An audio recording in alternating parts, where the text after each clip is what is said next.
Нон-стоп, Нарт, Эрзи, Беркут, The Best и Топчик. 6 команд с оригинальными названиями, в каждой из которых по 6 участников.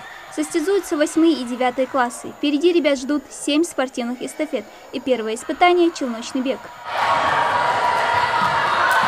Пожалуй, самым сложным состязанием во всей эстафете для ребят оказалось второе. Это стало ясно еще до начала конкурса. Тренеры заранее начали расставлять дорожные конусы, раскладывать маты и обручи, а участникам раздали мячи. Болельщики в недоумении, что ждет впереди. А там, как оказалось, настоящая полоса препятствий, с которой, как ни странно, неплохо справляются как мальчики, так и девочки. А вот эта картина многим скорее напоминает кадры из фантастических фильмов про нашествие гигантских пауков. Следом за этим состязанием прыжки с мячом и бег на одной ноге. Кто-то даже подскальзывается на полу и падает. Но речевки и радостные крики болельщиков придают силы, чтобы подниматься снова и снова. Их азарт невольно передается и тренерам. Ахмед Киев активно готовил ребят к спортивной эстафете. Каждое занятие – большая польза для учащихся. Человек в любом случае должен быть чем-то занятым. Мне понравилось. Вроде самому я вошел в этот азарт, получил большое удовольствие.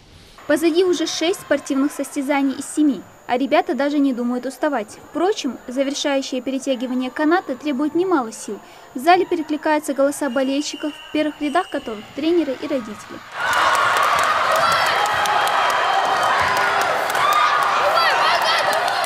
Баллы подсчитаны, итоги подведены. Третье почетное место за командой Нарт, на втором The Best. Ну а победители дня – команда Эрзи. Свой триумф одна из самых активных участниц команды Хава Костоева относит к отличной подготовке и занятию спортом. Я раньше занималась спортом, кудо, это бои без правил, и мне очень нравилось.